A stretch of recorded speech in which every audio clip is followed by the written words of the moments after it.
ಒತ್ತಡದಲ್ಲೂ ಧೃತಿಗೆಡದೆ ನಿಲ್ಲಿರಿ. ಜೀವಿತದಲ್ಲಿನ ನಿಮ್ಮ ನಿರ್ಧಾರ ಒಂದು ಮಹತ್ತರವಾದ ಬದಲಾವಣೆಯನ್ನಾಗಲಿ ಅಥವಾ ಶಾಶ್ವತವಾದ ಪರಿಣಾಮವನ್ನಾಗಲಿ ಬೀರಬಹುದೆಂದು ಎಂದಾದರೂ ಯೋಚಿಸಿದ್ದೀರಾ? ಕೆಲವು ಬಾರಿ ನೀವು ಮುಖ್ಯವಾದ ನಿರ್ಧಾರಗಳನ್ನು ಮಾಡುವಂತಹ ಅಪಾಯಕ್ಕೆ ಕೈ ಹಾಕಲು ಹೋಗುವುದಿಲ್ಲ. ಕಾರಣ ನಿಮ್ಮ ಕಾರ್ಯ, ನಿಮ್ಮ ಗೌರವ ಅಥವಾ ನಿಮ್ಮ ಜೀವಿತದ ಮೇಲೆ ಆ ನಿರ್ಧಾರಗಳು ಪರಿಣಾಮ ಬೀರಬಹುದೆಂದು ಪ್ರಯತ್ನಿಸುವುದಿಲ್ಲ. ವಿಮೋಚನಾ ಕಾಂಡ 1 ಇಸ್ರಾಯೇಲ್ಯರ ಬೆಳವಣಿಗೆಯನ್ನ ಕೇಳಿ ಬೆದರಿದ ಅರಸ ಬಿಟ್ಟಿ ಮಾಡಿಸುವ ಅಧಿಕಾರಿಗಳನ್ನು ಅವರ ಮಧ್ಯೆ ಕಳುಹಿಸಿ ಕ್ರೂರವಾಗಿ ಕೆಲಸ ಮಾಡಿಸುತ್ತಾ ಮಣ್ಣಿನ ಕೆಲಸದಲ್ಲಿಯೂ, ಇಟ್ಟಿಗೆ ಮಾಡುವ ಕೆಲಸದಲ್ಲಿಯೂ, ವ್ಯವಸಾಯದ ಎಲ್ಲ ವಿಧವಾದ ಕೆಲಸಗಳಲ್ಲಿಯೂ ಕಠಿಣವಾಗಿ ದುಡಿಸಿಕೊಂಡು ಅವರ ಜೀವಿತಗಳನ್ನು ಬೇಸರಪಡಿಸಿ ಬಾಧಿಸಿದನು.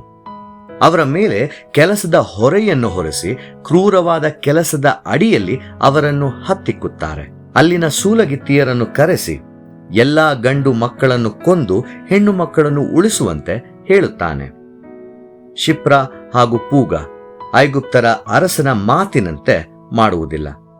ನೆನಪಿಸಿಕೊಳ್ಳಿ, ಅವರು ಸಂಖ್ಯೆಯಲ್ಲಿ ಕಡಿಮೆ ಇದ್ದರು, ರಾಜನಿಂದ ಆಜ್ಞಾಪಿಸಲ್ಪಟ್ಟಿದ್ದರು.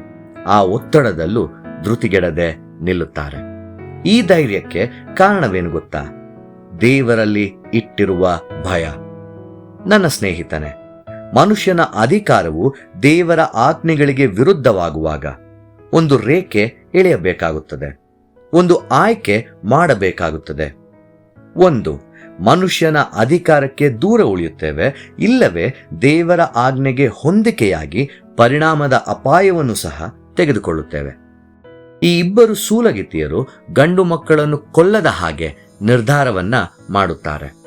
ದೇವರು ಈ ಇಬ್ಬರು ಧೈರ್ಯದಾಯಕ ಮಹಿಳೆಯರನ್ನ ಮೋಶೆಯ ಜೀವಿತದಲ್ಲಿ ಉಪಯೋಗಿಸಿದ್ದಾನೆಂದು ನಾನು ನಂಬುತ್ತೇನೆ.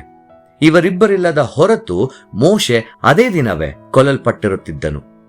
ದೇವರಲ್ಲಿರುವ ಭಯ ದೇವರಲ್ಲಿ ವಿಧೇಯರಾಗುವಲ್ಲಿ ಹಾಗೂ ದೇವರನ್ನು ಸನ್ಮಾನಿಸುವಲ್ಲಿ ಫಲಿಸುವಂತದ್ದಾಗಿರಬೇಕು.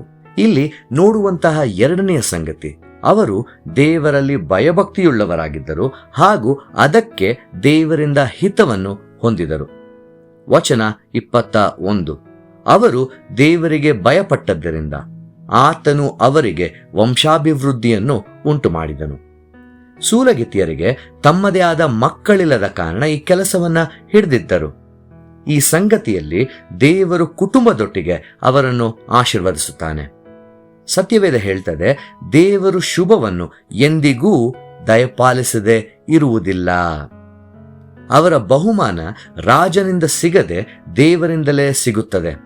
ನನ್ನ ಸ್ನೇಹಿತನೇ, ದೇವರಲ್ಲಿ ಭಯವುಳ್ಳವನಾಗಿರುವುದು ನಿನ್ನ ಆಯ್ಕೆ. ದೇವರು ಹಿತವನ್ನು ಮಾಡುವುದು ಆತನ ಆಯ್ಕೆ. ಅದನ್ನು ಹೇಗೆ ಮಾಡುತ್ತಾನೆ ಅದನ್ನು ನಮ್ಮಿಂದ ಊಹಿಸಲು ಅಸಾಧ್ಯ. ದೇವರು ತಿಳಿಸುವುದೇನೆಂದರೆ, ಅದು ನನಗೆ ದೂರವಾಗಿರಲಿ, ನನ್ನನ್ನು ಸನ್ಮಾನಿಸುವವರನ್ನು ಸನ್ಮಾನಿಸುವೆನು.